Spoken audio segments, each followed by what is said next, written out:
কানাইলাল দত্ত ভারতের স্বাধীনতা সংগ্রামের ইতিহাসে এই নামটা শুনলেই কেমন যেন রক্ত গরম হয়ে ওঠে, তাই না? ঠিক। বিশেষ করে আলিপুর জেলের ভেতরে ওই দুঃসাহসিক হত্যাকাণ্ড আর তারপর হাসি মুখে ফাঁসির মঞ্চে যাওয়া, এটা সত্যিই অভাবনীয়। একদম।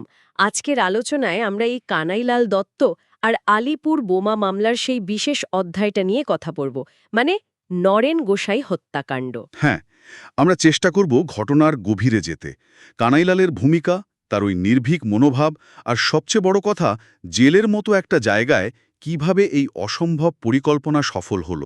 আমাদের হাতে যে তথ্যসূত্র আছে, মানে কানাইলাল দত্ত এবং আলিপুর বোমা মামলা লেখাটি, সেটা বেশ বিস্তারিত। ঠিক। আমাদের লক্ষ্য তো শুধু ঘটনাটা বলা নয়, বরং এর পেছনের কারণগুলো বোঝা।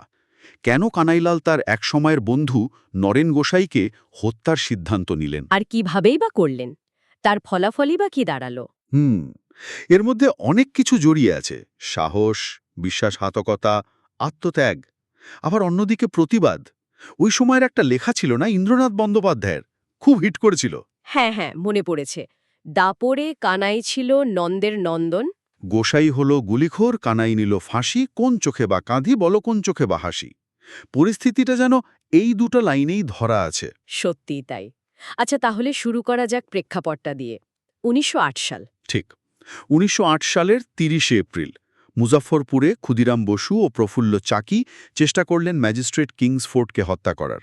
কিন্তু বোমাটা ভুল গাড়িতে লাগে, কিংসফোর্ড বেঁচে যান।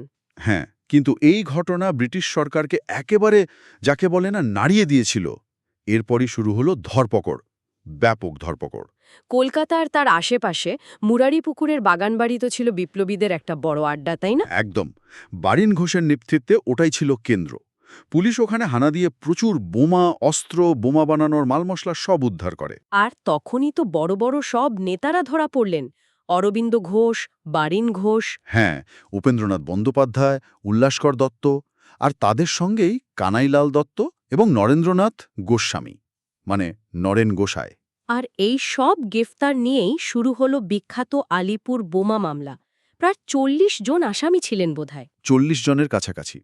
কিন্তু এই মামলার মোড় ঘুরিয়ে দিল একজন। নরেন গোসাই। হ্যাঁ, নরেন গোসাই।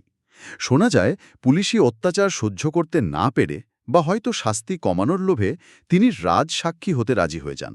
রাজসাক্ষী হওয়া মানে তো দলের সব গোপন কথা ফাঁস করে দেওয়া। ঠিক তাই। নিজের পুরনো সঙ্গীদের বিরুদ্ধেই সাক্ষ্য দেওয়া। আর নরেন গোসাই ঠিক সেটাই করেছিলেন। বিপ্লবীদের গোপন আস্তানা, কে কোথায় অস্ত্র রাখে, কি পরিকল্পনা চলছে, অনেক কিছুই তিনি পুলিশকে বলে দেন। এর ফলে তো আরও অনেকে ধরা পড়লেন। হ্যাঁ, বেশ কয়েকজন ধরা পড়েন। আর অবস্থা এমন দাঁড়ায় যে নরেন যদি আদালতে ওই একই কথা আবার বলেন, তাহলে অরবিন্দ ঘোষ, বারিন ঘোষের মতো নেতাদের ফাঁসি বা যাবজ্জীবন কারাদণ্ড প্রায় নিশ্চিত।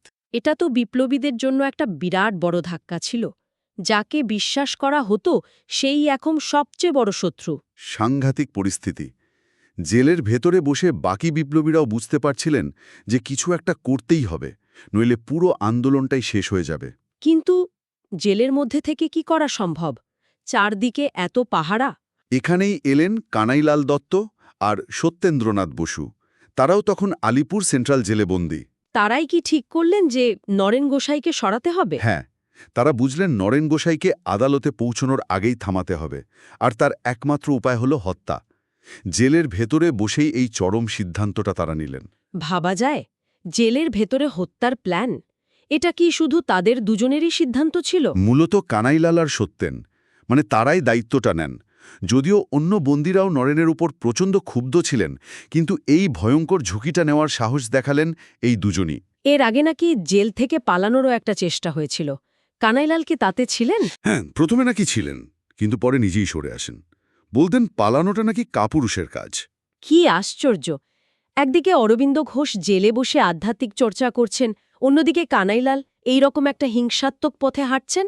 কানাইলালের ধাত্তাই ছিল অন্যরকম। ছোটবেলা থেকেই খুব ডানপিটে, নির্ভীক। জেলে নাকি ধ্যান বা গীতাপাঠ এসবে একদম মন ছিল না। তাই নাকি? হ্যাঁ, তার সহবন্দীরা পরে লিখেছেন, ফাঁসির হুকুম শোনার পরেও তিনি নাকি দিব্যি মজা করতেন। অন্যদের ধুতির খুঁট বেঁধে দেওয়া, লুকিয়ে বিস্কুট খাওয়া, এইসব।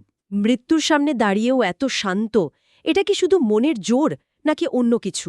হয়তো দুটোই। হয়তো ওই চরম বিপদের মুখে নিজেকে আর অন্যদের স্বাভাবিক রাখার একটা চেষ্টা। যাই হোক, এই মানসিক দৃঢ়তা নিয়ে তারা এগোলেন। কিন্তু আসল প্রশ্নটা হলো, অত কড়া পাহারার মধ্যে আলিপুর জেলে রিভলভার ঢোকানো হলো কিভাবে? সেটাই তো সবচেয়ে বড় রহস্য। যেটা সবচেয়ে বেশি শোনা যায় তা হলো কাঁঠালের মধ্যে করে নাকি রিভলভার পাঠানো হয়েছিল বাইরে থেকে। কানাইলা নিজে কিছু বলেননি? তাকে যখন জিরা করা হয় তিনি নাকি হেসে উত্তর দিয়েছিলেন, ক্ষুদিরামের ভূত দিয়ে গেছে। বাহ, তার মনে ব্যাপারটা তিনি রহস্যই রাখতে চেয়েছিলেন। ক্ষুদিরামের ফাঁসি তো তার কিছুদিন আগেই হয়েছিল। হ্যাঁ, ১৯০৮-এর ১১ই অগাস্ট। কানাইলালের উত্তরে হয়তো সেটারও একটা ইঙ্গিত ছিল, কে জানে। দুটো রিভলভার এসছিল তাদের হাতে।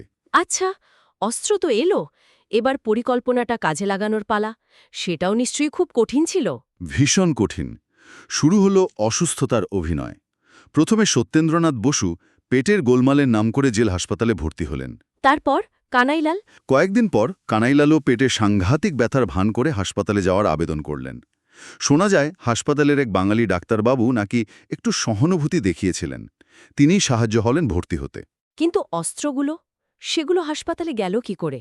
ওয়ার্ডে তো তল্লাশি হওয়ার কথা। সত্যেন্দ্রনাথ নাকি তার রিভলভারটা বিছানার তোষকের নিচে লুকিয়ে নিয়ে গেছিলেন।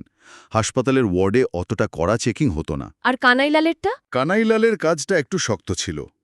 হিগিন্স বলে একজন অ্যাংলো ইন্ডিয়ান সার্জেন্ট ছিলেন, খুব কড়া নজর রাখতেন। কানাইলাল নাকি খুব সাবধানে জামার ভেতরে দড়ি দিয়ে বেঁধে রিভলভারটা নিয়ে যান হিগিন্সের চোখ এড়িয়ে। তারপর কানাইলালের সেই মাস্টার স্ট্রোক, তিনি